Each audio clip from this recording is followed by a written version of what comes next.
के इतिहास में पहली बार हुआ है कि 14 के 14 नगर निगम में किसी एक पार्टी का कब्जा हो और वो कांग्रेस का हुआ है। ये बड़ी जीत के रूप में हम सब देखते हैं कि शहरी क्षेत्र में भी कांग्रेस की पकड़ मजबूत और हुई है। नगरीय निकाय के पूरे चुनाव आप देखेंगे तो उसमें एक तरफा जीत हुई। भारतीय जनता पार्टी जो धर्मांतरण और सांप्रदायिकता के जहर घोलने का प्रयास किया, उसे छत्तीसगढ़ की जनता ने बुरी तरह से नकार दिया है। अब उनके पास कोई हथियार बचा नहीं। आज 3 नगर निगम रिसाली, भिलाई और भिलाई चरौदा के नगर निगमों के महापौर और सभापति के पदभार ग्रहण में प्रभारी मंत्री जी और वहाँ के स्थानीय विधायक हमारे गृह मंत्री जी साथ में रहेंगे। गुरुरूप कुमार जी वहाँ शामिल हो जाएंगे। तो आज पदभार ग्रहण का कार्यक्रम है जिसमें हम लोग सम्मिलित होने जा रहे हैं। सर, कोरोना की रफ्तार भी 7 जिलों में बहुत तेज़ी से बढ़ रही है, तो इंटर डिस्ट्रिक्ट कोऑर्डिनेशन को भी बंदिश लगाने की कोशिश करेगी सरकार? देखिए, ये जो परिस्थिति है उसे सब नज़र रखे हुए हैं। देश में जिस प्रकार के हालात हैं और प्रदेश के जिस प्रकार के हालात हैं, सबको अध्ययन करते हुए कोई फैसला लेंगे। अभी मैं नहीं समझता कि आर्थिक गतिविधि को रोक लगाने की आवश्यकता है या किसी प्रकार से कंटेनमेंट जोन घोषित करने की आवश्यकता है। जो आवश्यक कदम है उठाए जा रहे हैं, खासकर जो स्कूल है और जो सार्वजनिक जगहों में जो भीड़ भाड़ है उसे हम लोग रोकें। सर, ये पंजाब में जो सुरक्षा चूक हुई है उसको लेकर भाजपा के तमाम बड़े नेता महामृत्युंजय जाप कर रहे हैं और सुरक्षा चूक की जांच होनी चाहिए, तो ये पूजा पाठ हो रहा है, कैसे देखते हैं आप? कुल मिलाकर मैं शुरू में ही प्रेस कॉन्फ्रेंस में ये बात मैंने कहा था कि ये केवल राजनीतिक लाभ लेने के लिए ये बयान प्रधानमंत्री के द्वारा दिया गया है और भारतीय जनता पार्टी मृत्युंजय जाप करके ढकोसला कर रहे हैं, पुतला जला रहे हैं चन्नी का, तो ये केवल राजनीति कर रहे हैं। इसके पहले भी ऐसे अनेक अवसर आए हैं जिसमें उस समय तत्कालीन प्रधानमंत्री ने उसे अनदेखा किया, चाहे मनमोहन सिंह जी को काला झंडा दिखाने की बात हो, चाहे वो राजीव जी के एक श्रद्धांजलि सभा में फायरिंग की बात हो। ये सब बातें हुई है, तब भी उन्होंने इसको तूल नहीं दिया था। राजनीतिक लाभ के लिए कोई बयान नहीं दिया गया था। यहाँ तो केवल आप गए, रूट बदल के गए और उसके बाद 140 किलोमीटर आज तक कि कभी मोदी जी बाई रोड गए नहीं हैं, तो जानबूझ के गए। सबसे बड़ी बात ये थी कि पंजाब में भारतीय जनता पार्टी का अस्तित्व पहले भी बहुत सीमित दायरे में था। दूसरी बात यह है कि प्रधानमंत्री जी गए, वहाँ 70,000 कुर्सियाँ लगी थी, 700 लोग नहीं थे। बड़ी बात ये है, आखिर 70,000 कुर्सियों को संबोधित करने प्रधानमंत्री कैसे जाते हैं? तो उन्होंने इस प्रकार से तत्काल, जिस प्रकार से आरएसएस बीजेपी हमेशा षड्यंत्र करती रहती है, उसी प्रकार से ये भी उसी का हिस्सा है, पॉलिटिकल प्रोपेगेंडा का हिस्सा है और जिसका वो लाभ लेने की कोशिश कर रहे हैं। लेकिन देश की जनता जान चुकी है कि राजनीतिक लाभ लेने के लिए प्रधानमंत्री किसी स्तर तक के नीचे आ सकते हैं। पॉलिटिकल माइलेज के बाद भारतीय जनता पार्टी आप पर आरोप लगा रही है कि भूपेश बघेल पॉलिटिकल माइलेज प्राप्त करना चाह रहे हैं। मेरा क्या पॉलिटिकल माइलेज? छत्तीसगढ़ की जनता हमको आशीर्वाद दे रही है। अभी नगरीय निकाय चुनाव में हम एक तरफा जीते हैं, तो हमको पॉलिटिकल माइलेज लेने की क्या जरूरत है?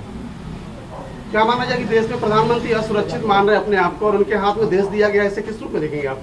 क्या भारत में भी असुरक्षित महसूस कर रहे हैं अपने आप? बहुत बढ़िया सवाल आपने किया, उसके लिए मैं धन्यवाद देता हूँ कि भारत के प्रधानमंत्री को अपनी सुरक्षा एजेंसियों पर विश्वास नहीं रहा। भारत के प्रधानमंत्री को अपने देश के किसानों पर विश्वास नहीं रहा।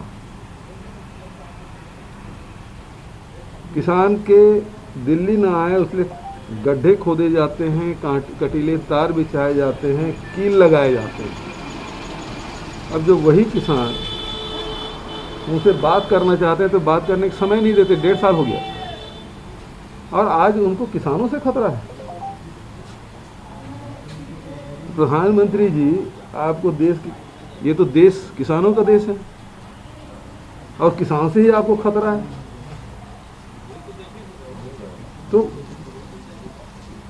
प्रधानमंत्री जी यदि अपने आप को सुरक्षित महसूस नहीं करते तो देश की सुरक्षा क्या करेंगे? सवाल किस बात का है? डोकलामा में देख लीजिए, गलवान में देख लीजिए, क्या स्थिति है। लगातार हमारे सीमाओं में अतिक्रमण हो रहा है और प्रधानमंत्री जी चुप हैं। और एक काफिला उनका लौटा जिस रोज जाना नहीं था, वहाँ गए तो मेरी जान बच गई, इसके लिए धन्यवाद। ये बयान देते हैं, ये शोभा देता है प्रधानमंत्री को। प्रधानमंत्री इसे चुना जाता है कि देश सुरक्षित रहे, देश के लोगों को सुरक्षा मिले, देश की उन्नति और विकास हो। प्रधानमंत्री जी की अपनी चिंता लगेगी।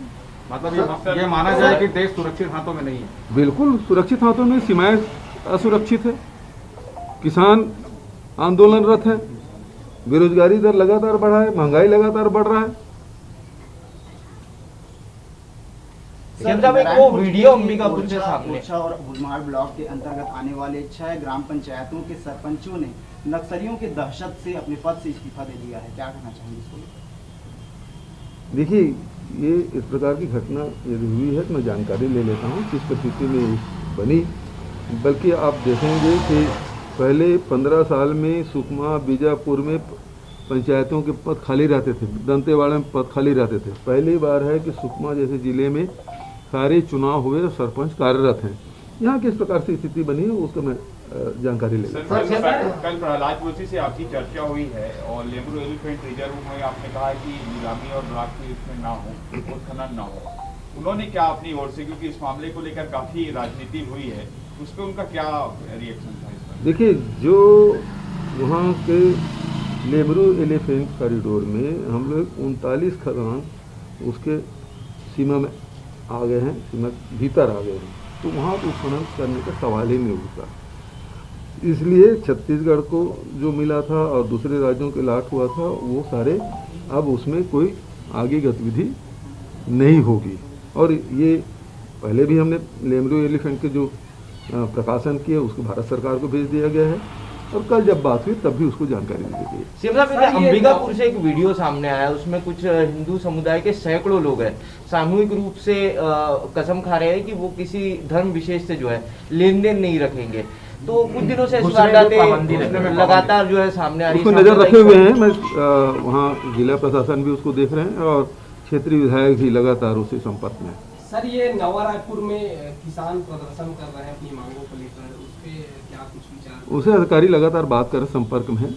पीएम मोदी को आईआईएम के छात्रों ने खत लिखा है और कहा है कि आप हेट स्पीच जैसे मुद्दों पर अपनी बात रखें और आपकी चुप्पी नफरत भरी आवाजों को बढ़ावा देती है। उसको जवाब तो प्रधानमंत्री देना चाहिए। आपका क्या विचार है?